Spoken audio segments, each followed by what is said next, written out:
Welcome back to Wellness Wave Radio. Thanks for tuning in this morning to ride the wave with us. Each week our goal is to give you at least one suggestion that will make your life a little better.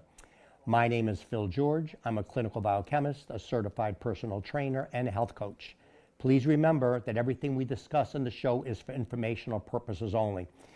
This is going to be a pretty exciting show today because we may have a guest come in halfway into the show. I'm going to cover some cursory things in the beginning. You know, the whole point of the show is preventing a heart attack. And this is a person that actually had open heart surgery. And so what we wanted to do is basically bring him and share his experience and what he did. So I think that'll be very helpful. But again, we want to give you at least a Cliff Notes version of, why do you get heart disease? Well, most people know now, cardiovascular disease is the number one killer in the country, in terms of any kind of medical stuff anyway. So, and heart attack doesn't come overnight. So again, this is me. I'm Phil George, clinical biochemist. I have a radio show on WCRN. That's the same one with Howie Carr and the Woosocks and the Railers. And also, obviously, this show is is going to be on YouTube. So if you just type in Wellness Wave Radio, all of these recorded shows over here on Less the Cable will also be on YouTube. So we have a bunch of really good shows on there. In fact, we had a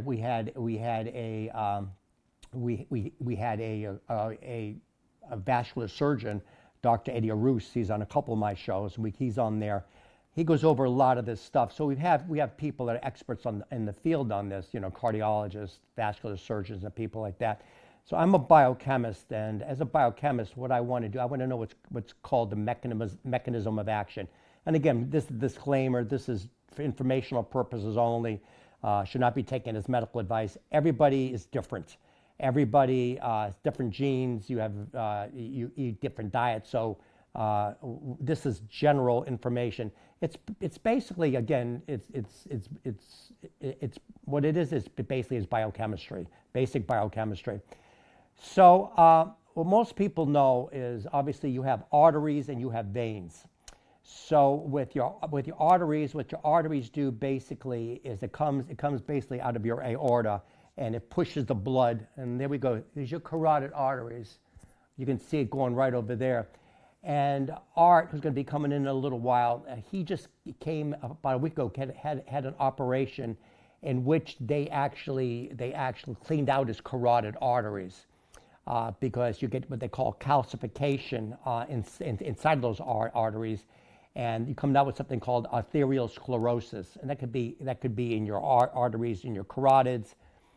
So this is a good example. To the far left there's a normal artery. See, it's nice and clean.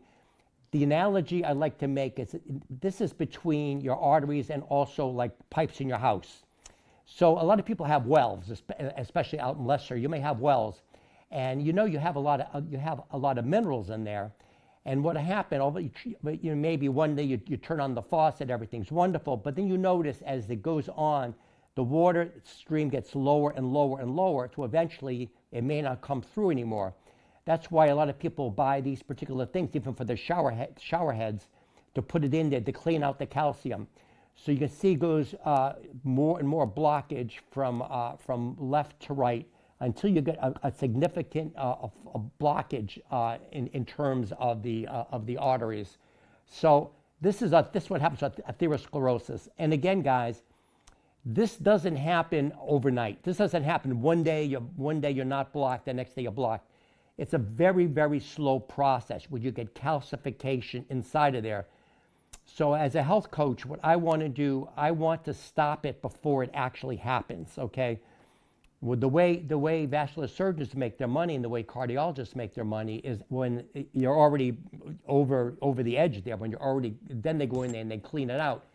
But unfortunately, it may be too late. A lot of people, they never even get to see the cardiologist or the vascular surgeon because they have a heart attack and they die. So a lot of people will just die and not even realize. So some of the signs of a heart attack, of getting actually calcification, arteriosclerosis. Let's say you're walking up and down the stairs and all of a sudden you're out of breath all the time. what's happening is, again, you're not getting enough blood flow into your lungs and into your brain. You may have a little bit of brain fog. Things aren't just going very well. So that's one way. The other way, obviously, if you're getting a lot of pain in your left side because your heart is mostly on your left side of your chest, or it's going into your, or it's going down your arm, shooting pain, that could be a sign. That could be a sign of, of either blockage, atherosclerosis, or that you are having a heart attack. So you want to know what's going on. When I had Dr. Arus on the show, the vascular surgeon, one thing you can do when you go for your annual checkup, what you can do is they're obviously going to get the stethoscope. They're going to listen to your heart, listen to your lungs, listen to your breathing. A lot of doctors don't do this, but ask them to listen to your carotid arteries. They'll put it up right over here. They'll put it up here, and they'll listen. And they can hear, again, this isn't the best test in the world, but at least it gives you a preliminary exam to see. There's a very specific whoosh noise they can hear to see if there's blocking in there. So ask them if they don't do it. And again, unfortunately, doctors only have about 15 minutes with you at the most. So they're rushed, but you can say, Doc, can you just give me like 10 seconds? Just listen to the carotids. There are other types of tests too. You can go in there, and it can be a little bit more indicative of whether or not you have the atherosclerosis. So what do we have next, Art, for a slide? So how do we prevent atherosclerosis? Again, these are a little bit better pictures. In the far left, you see you get a nice flow. Then eventually you're getting more and more clotting, and then you get more and more. You can see. So less and less blood is going, and this can take years and years and years to develop. So hopefully we're going to give you some suggestions on how to prevent this from happening. Okay, what do we have next, Art? What's the next slide? Okay, so most people have heard of a good cholesterol, bad cholesterol. Well, actually, they talk about LDL and HDL. They're talking about LDL being the bad and HDL being the good. So basically, these aren't actually cholesterol. This is what they call a low-density lipoprotein. These are called lipoproteins. You see there, this is like the way to imagine. This is like a boat. And inside the boat, that little round thing there is your cholesterol, your triglycerides, and actually it carries vitamins and nutrients all over. So it goes all over your body, and it drops this stuff off.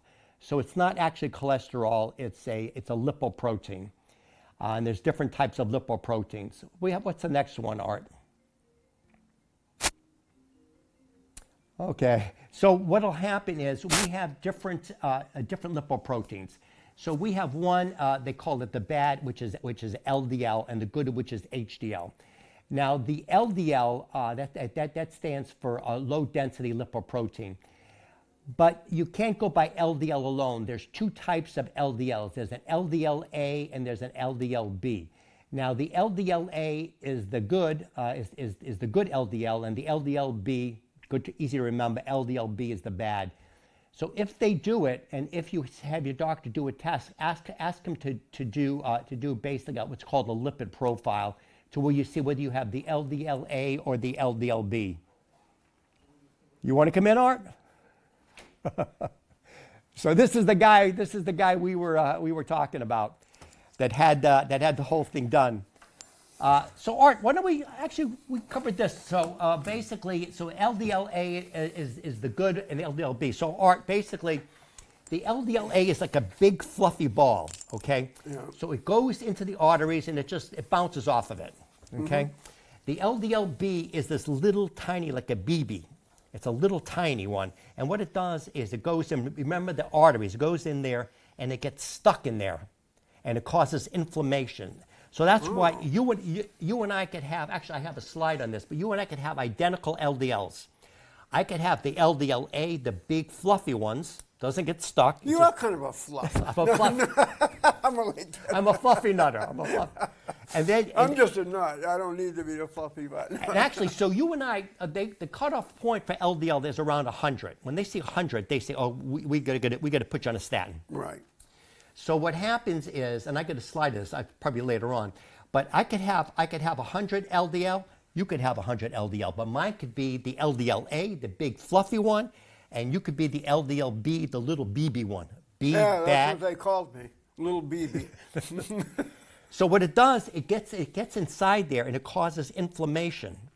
And then what happens is you have something called a macrophage. Macro just means big, phage means eating. So it's a cell that goes in there and it sees inflammation. So you know if you get a cut or something like that, or it gets inflamed, right? So what these macrophages, they go in there and they eat up all the bacteria and stuff like that. So it doesn't know the difference between a cut on your arm and also damage to your arteries. So these LDLs go in there, not the LDLs, these macrophages go in there and they start trying to clean things up. They get stuck in there and they turn into something called the foam cell. They die there. They literally just sit there and they die there. And that's what's causing the basically the clotting. Well, is there a vitamin or some way that it could help them not dying there? Yeah, we'll get into that. We'll get into that. Well, maybe. that's an important part. That's the important part. So what happens is we talked a lot before about vitamin D, how important vitamin D is, right? Yeah. Vitamin D, the sunshine vitamin. But vitamin D does... K2. Well, I got him trained. K2. Well, I never knew it until I watched the show and produced it, and I learned a lot, and I've told other people about the vitamin D3, K2, and yeah, it's helped. Now, let's see, we're going to test here. So let's see. So what does K2 do exactly? What is it helping? It directs it from the inside of the bone, I think, so the calcium doesn't build up on the inside, correct? And it shoots it into a new path, like a road saying, I want to go on this, I want to help this go on the outside, it's smoother and it's going to be better.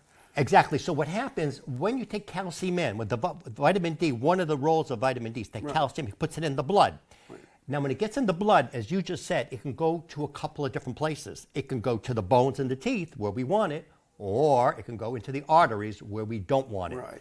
So what K2 does, K2 takes it and it says, okay, calcium, we want you going into the bones and the teeth and not into the arteries.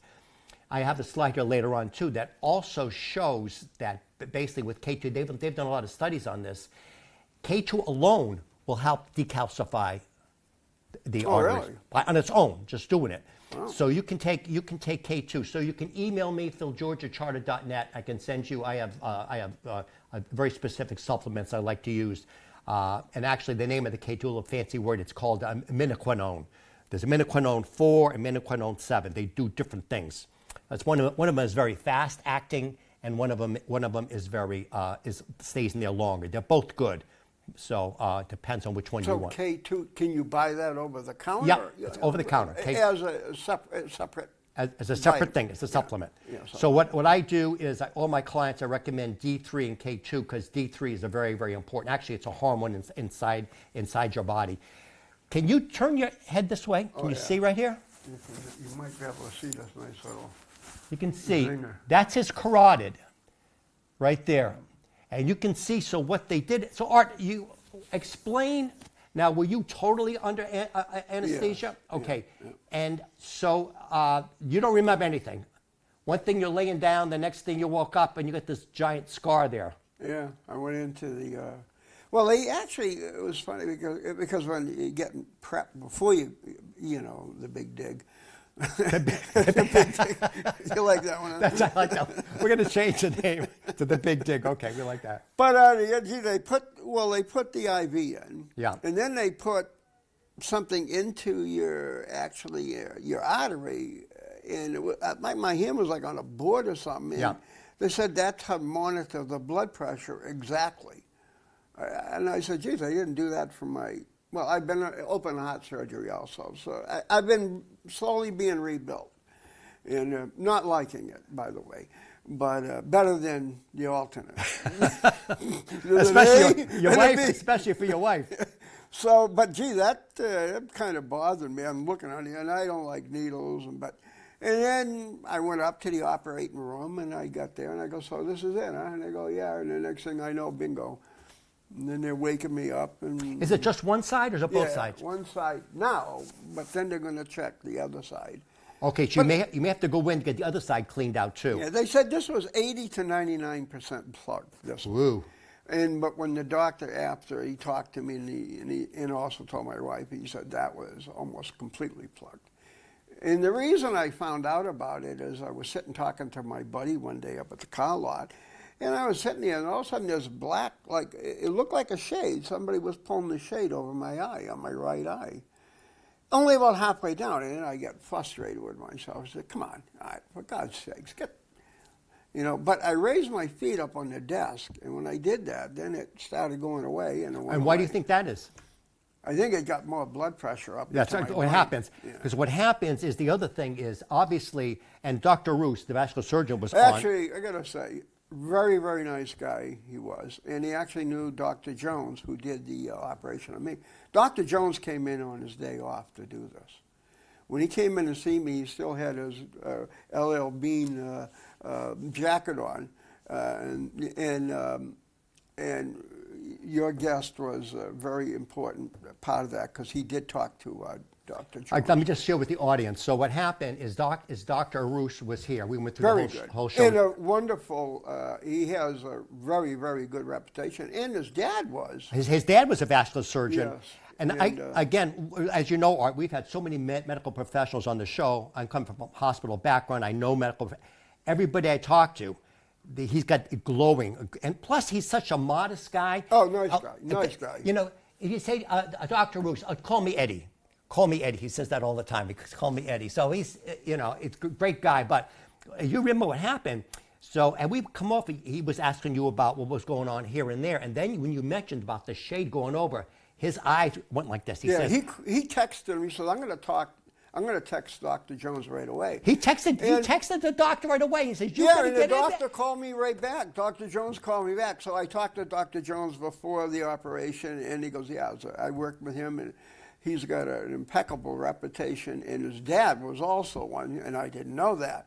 And if I would have known that, I would have had him do it, but Dr. Jones worked with him, and he was highly recommended by Dr. Roos. And so I was very happy to meet him. And it was because of your show, I felt a lot, almost like personal with the Dr. Jones through him. So that, sometimes, they're going to still do their job 100%, you know that. And medical is pretty amazing what they can do. But well, you know the old expression, it's not what you know, it's who you know?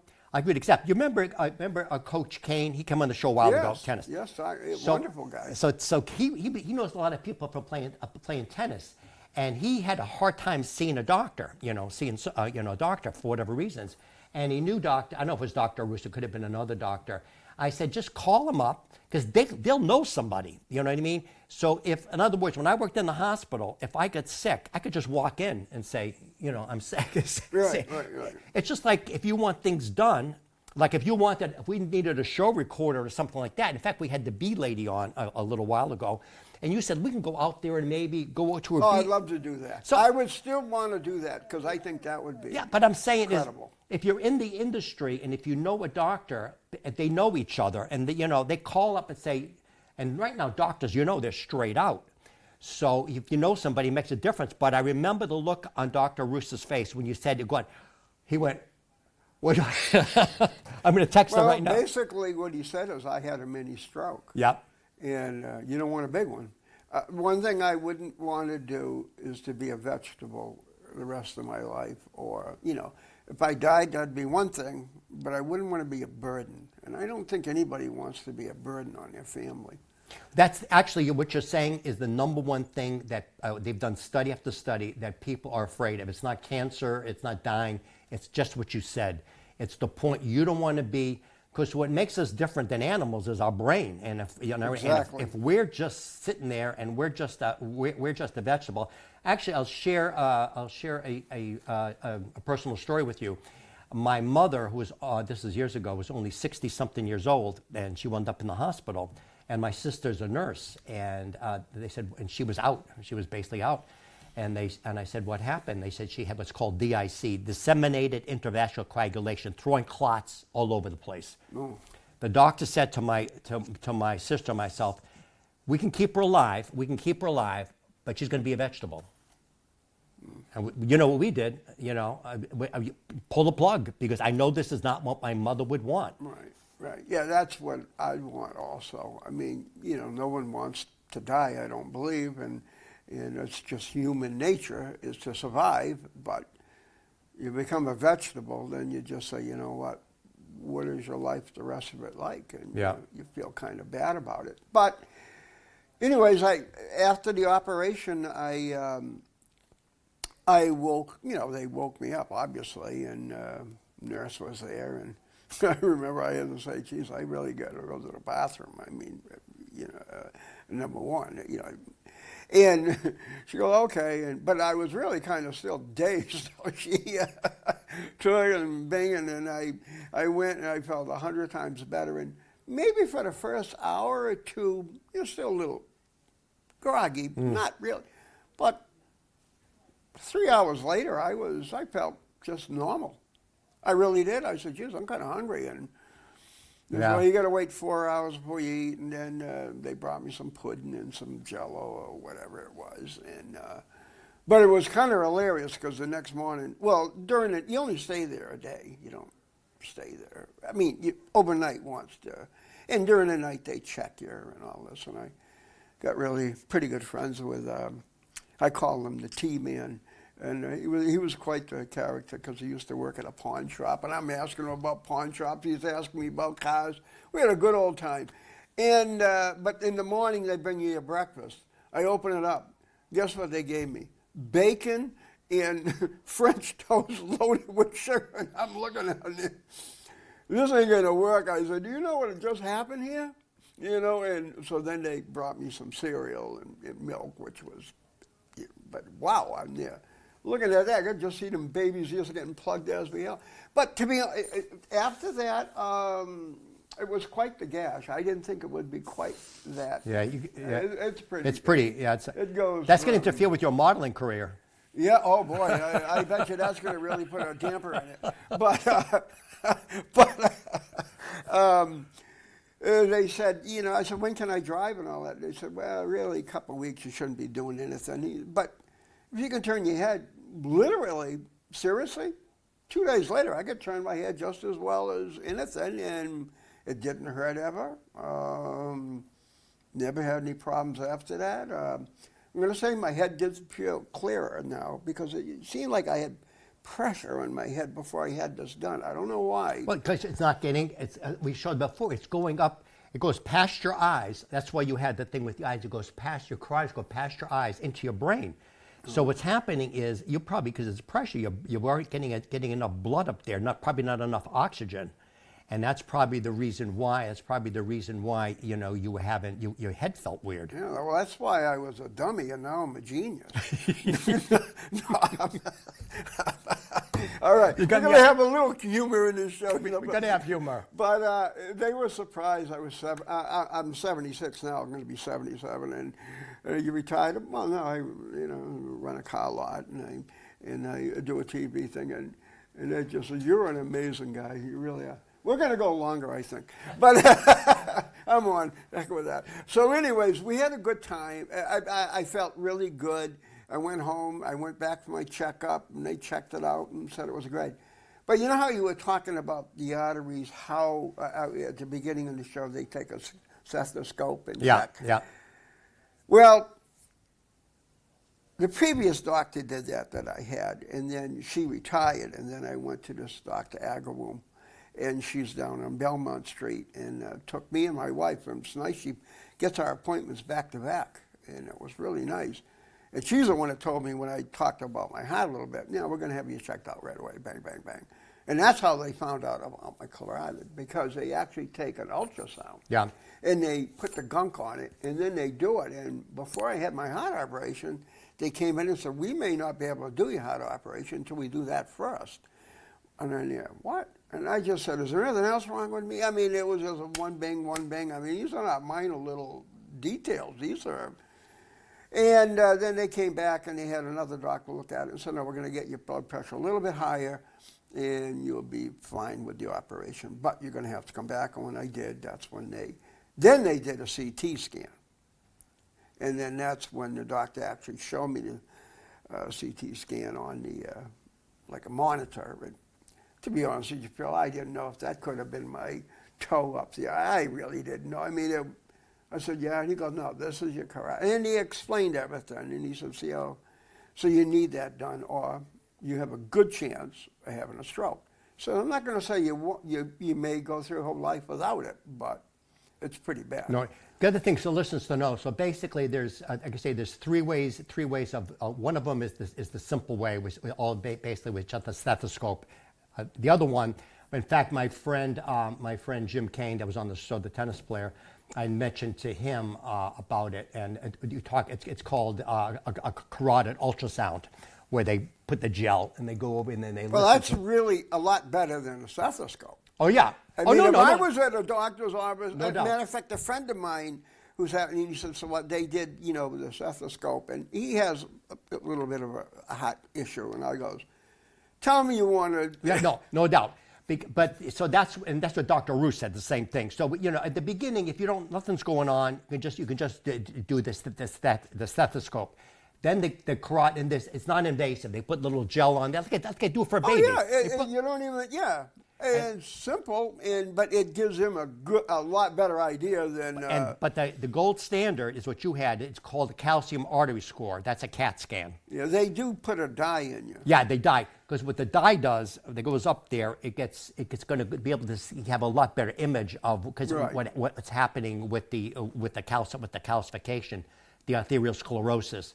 So those are the three stages. So I agree with Art. You don't want to just rely on just a stethoscope. But if you're normal, nothing's going on, it doesn't hurt. They're doing it anyway. Just Get closer? simple. Yeah, a little bit. Yeah, okay. I want you in that nice middle of that picture there. Now, so They want to get your side, So basically, now you said, I think if it was you said that with the heart thing, they said that was a widowmaker, right? Yeah, that was pretty bad. They said I could have just basically dropped any time. So I ditched the bullet twice.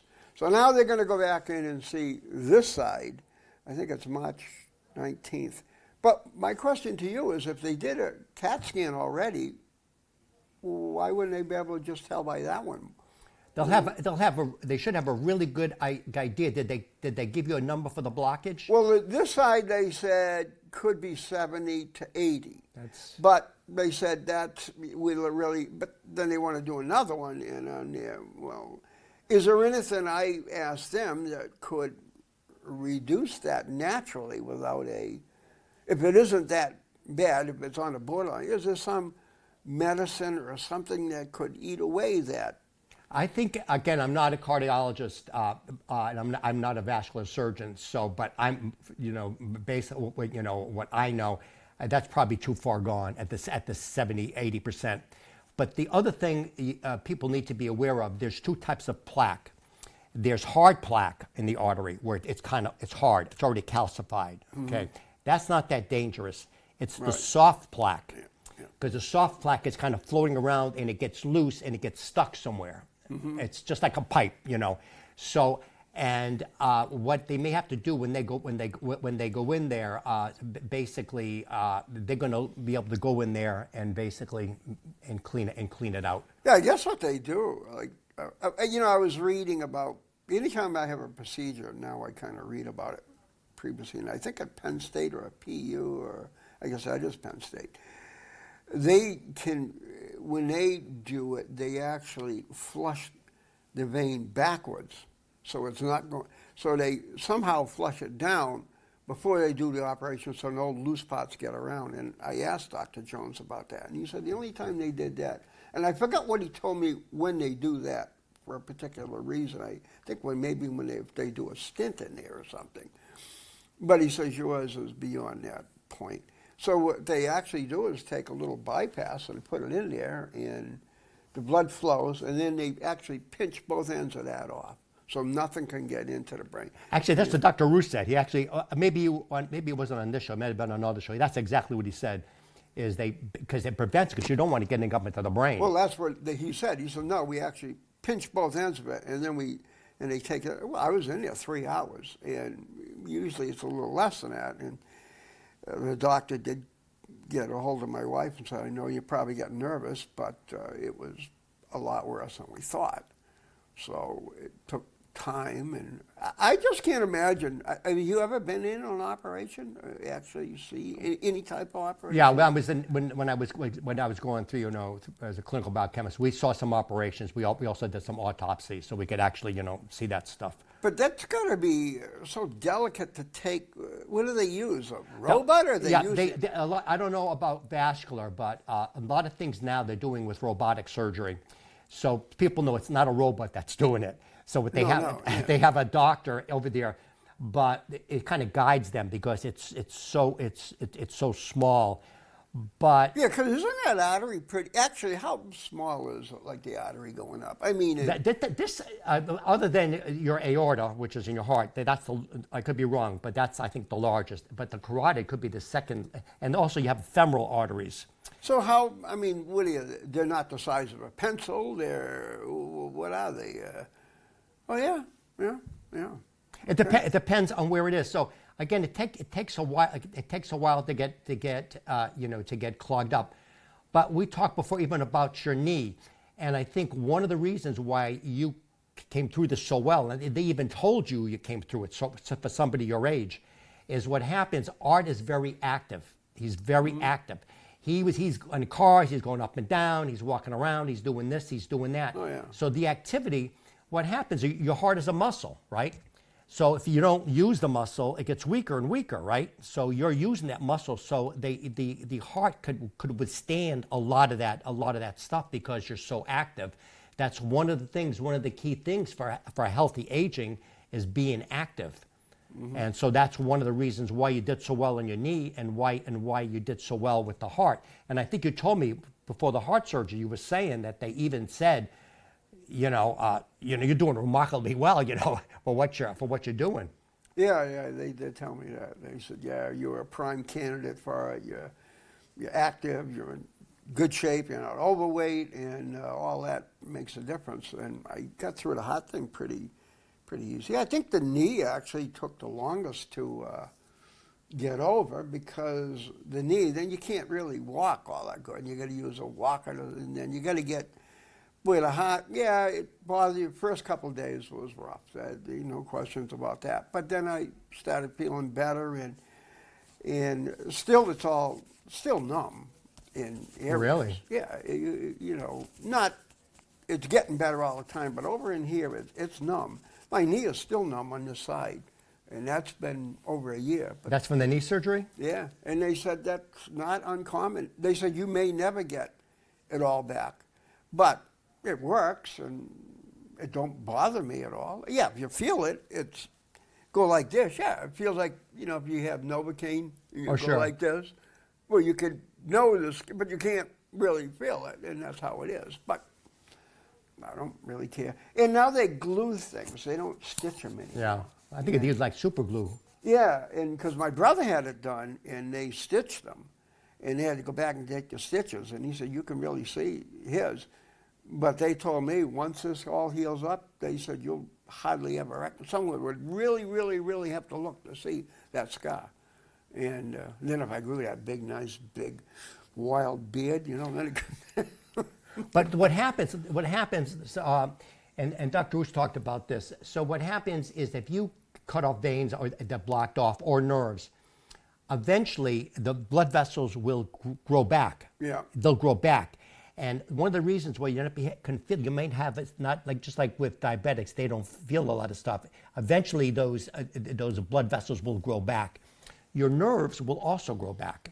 So eventually, that's why it takes so long. So I mean, it depending on how but again, with you being as active as you are, it's going to go to the different areas. So eventually, I'm assuming you'll get feeling. Yeah, back there. because one thing they told me about the knee was that when the nerves start to connect or doing, he said you might feel like little electrical shocks. Yeah, almost. because it's starting to go.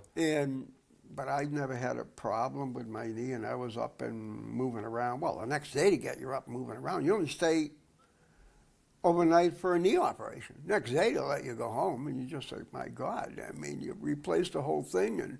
But the knee operation, they actually give you a spinal. and then they sedate you so they don't knock you completely out. And I remember I woke up like, well, I guess you're not asleep, but I remember them pounding on my, I guess that was a pound the thing into your bone or whatever. I'm the only. But anyhow, I made it, and this wasn't as bad. This was the easiest of them all. So if they said you had the other side done, I wouldn't like it, but what are you going to do? And you have clean pipes now. Yeah, and I can really go wild. But how long, like, is this a lifetime event, or when you get older, it gets progressively faster, worse? I mean, in other words. Okay, well, what happens is everybody at some, it's a natural aging process. Everybody's going to get some calcification in their arteries. I mean, it's just going to happen, you know. How much you get, obviously, there's genetics, a lot of other things involved in there. But now that they cleaned that out, you basically are going to pretty much got a fresh start. Yeah, I I do really watch what I eat now. I really, really do. And they said, and that was one of the, I think we went over the nutrition part of it. And so I'm careful what I eat. I haven't eaten a hamburger since then, or any cheese whatsoever. And I really, no fatty meat, and I eat a lot more fish now, and chicken, and pasta, wheat pasta and stuff, and tomatoes, but no salt in them, you know, like stewed tomatoes. How's your blood pressure? Actually pretty good now. Yeah, I was getting nerved up about that because before I had that done, well, actually, after I had it done, it was really low. And then they're just checking it now and then at nighttime. Geez, it was like 170 over something. I go, what in heaven's name? I think if I don't drink coffee, I drink tea instead of coffee now, green tea. And that seems to make a difference. I don't know why, but I drink black anyways. I don't drink any, you know, I don't have it. But it seemed like now I don't drink coffee anymore either. I just drink green tea. It could just be there is caffeine in green tea, but not as much as in coffee. Yeah. So anyways, but now it's really good. It'll be 125 over, I don't know, 65 or something like that. And yeah, it's good. So I'm kind of happy. And it's funny, if my blood pressure, this might sound kind of crazy, and maybe I am just a man, but if my blood pressure I feel is high, my ears start ringing. I don't know why. And if I'm there and they start ringing like, I'm going to check my blood sugar. Sure, in heaven's name, it's high. I don't know why, but I think Apple's coming out, and you know, I'm not advertising for Apple, but the next watch they're coming out with is going to have a blood pressure. It's not going to be a monitor, but it's going to have a threshold. If it goes over, let's say 150 or something, it's going to warn you. That's good, yeah. And so Apple, I can see where the Apple Watch is going. It's going to be a medical device, you know, because they're going to send the information right to your doctor. And they said they would do the whole blood pressure thing, but there was a suit because some other company was doing it. But that's all going to, I could see that happening, and it'll give you your heartbeats, because right now, if you take a walk, it'll control how far you went, your heartbeats, the range it was, and it's pretty cool how they do that. And I could see that being part of the, you know, maybe someday they'll have a little transmitter inside of you that'll give information. You know, the future of medicine compared to right now what it was when my brother had it done, which was only maybe 10 years ago. I mean, it's much easier now. He had all kinds of issues after, and I had none, so. Well, actually, the current Apple Watch will detect AFib. It will test that. Then they have another one out. It's not Apple. You put your two fingers on it, and it measures any kind of abnormal.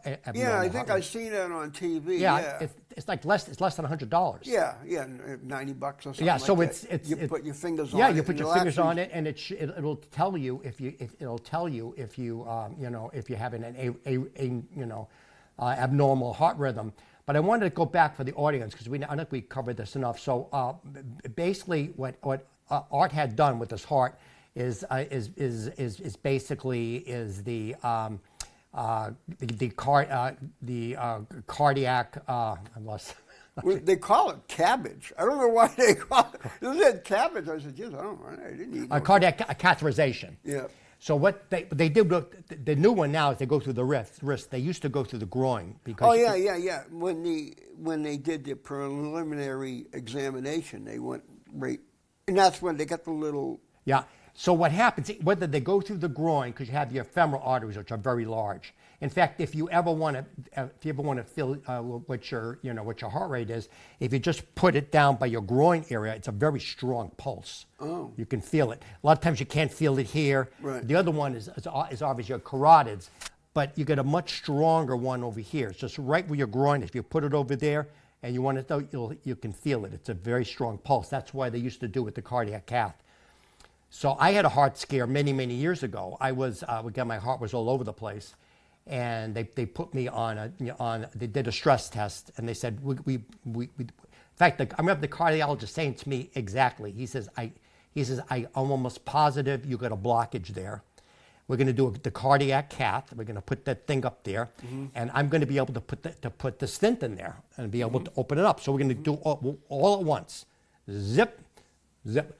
For me, though, I was awake. I could see the whole thing. I'm watching it, and there's a little camera, right? There's a little camera, and it goes in there, and then they can see what's going on. Yeah, well, you were sedated, though. No? No, they sedated. What they did is they put the Novocaine thing. Yeah, well, they sedated me.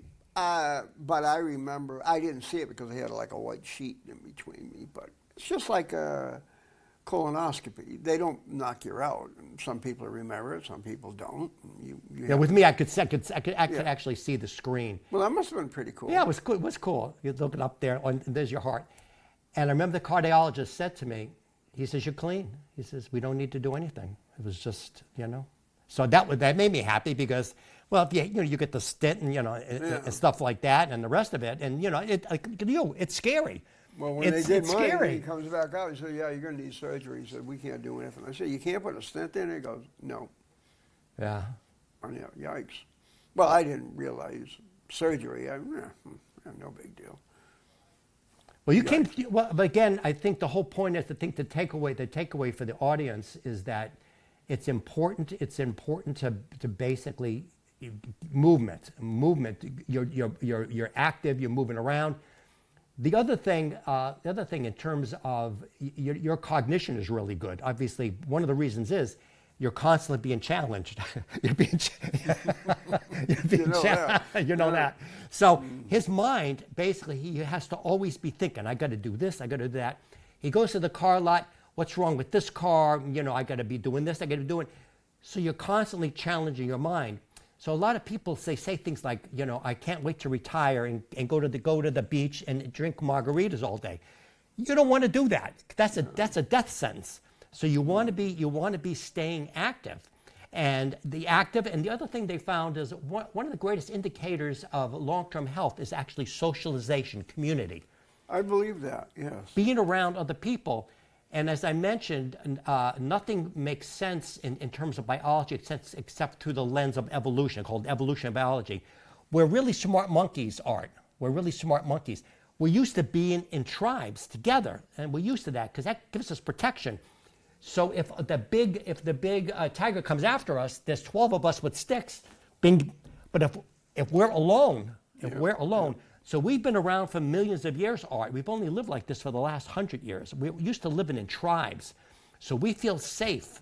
We feel safe if we're around other people because if some lion attacks us, we have more of us than there is of the lion, so the lion may back off. That's why the other thing, community is so important. Well, and that's true. When you're raising kids, you're so active by, they're playing sports or they're going to a school function or you're going on a vacation, but every night you're with a group of people. And then as your kids grow, and then it's, they leave the nest, and then it's your wife and yourself. And, we really enjoy when our grandchildren come. And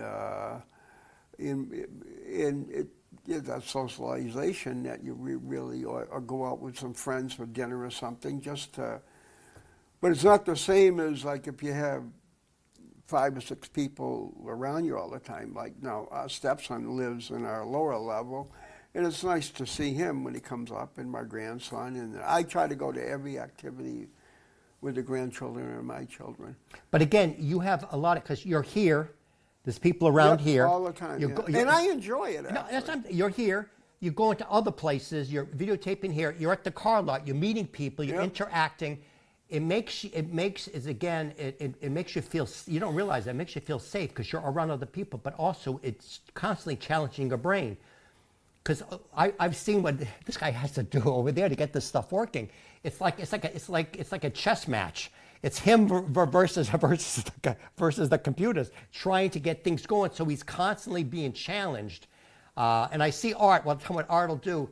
If he can't figure something out, he'll obsess over it. He'll look at what if I could do this? Maybe and then you get a great thing of satisfaction, right? Once you figure that sucker out, right? Yeah. Oh, that's what it was. This is that little So flea you in there. remember that, and you'll say, next time, yeah, you're still learning in this, and I've been doing it for, 20 years, and you're still learning. But as technology goes further and further, then you got to even learn more, so it is a challenge. And I do like coming up here at night, and we have usually 3 or 4 people here, and you socialize with them, and Lucky and I may be out and doing, something in here. We're working on setting up cameras and stuff for the future that somebody grabs this bag, everything's in it. So, yeah, it's always kind of fun.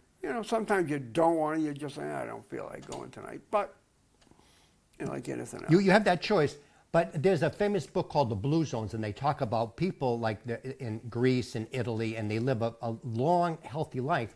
And one of the key is well, they're not going to the gym, they're picking up stones, they're doing gardening. Oh, yeah. But they sit around at the table, and they have their wine, and they get a big family, they get the grandkids, they get this, they get that, they get everybody else. And there's no nursing homes in these places. Oh, really? There's no nursing homes. But because if the parent, it used to be, I think you and I are about the same age. It used to be the grandparents would live with the parents, would live with the kids. Yep. So then the mother and father go off to work, and the grandparents would be watching the kids. Yep. And you see that a lot with a lot of communities like the Vietnamese. They all live together. A lot of coming to the country, they all live together. They all live in one place. And again, it's that socialization, and it keeps you young, chasing those grandkids around, right? Yeah, beating them and chasing them. No, but it is true. Like last week we went to the Clark University tournament for high schools, and David Prouty, our neighbors, were playing, and it was a great game. But I was with my grandchildren and my son, and we went out to dinner after, and it was just a fun night. I tell you what, it was really a fun night. And my little granddaughter, she's like a rock star. She's a pretty good little player for 6 years old. And God, all the coaches, oh, hey, hi, Kara. And this is just awesome. This is what family and friends are about, But, so hopefully we'll check this site here and see what happens there. We'll have you back on, and we'll basically go the other side. We'll go into more. I got some more slides that we can go into next time. We can finish up over there. So, guys, thanks for tuning in to us. So stay tuned. It was a fun show, and trust me, you got to have it done. Don't hesitate. Do it. Well, at least you heard it from the horse's mouth here. So basically, what he did, how he went, and hopefully we gave you some actionable advice of maybe. Vitamin K, feel free to email me, philgeorge@charter.net. Now, that was K2, right? K2. Yeah. So K1 is basically to do with clotting. Okay. Okay, thanks, guys. Say bye-bye. Have a good day, folks. But see, I think that's why it's important, because you've already been through it. So if a person hasn't been through it before,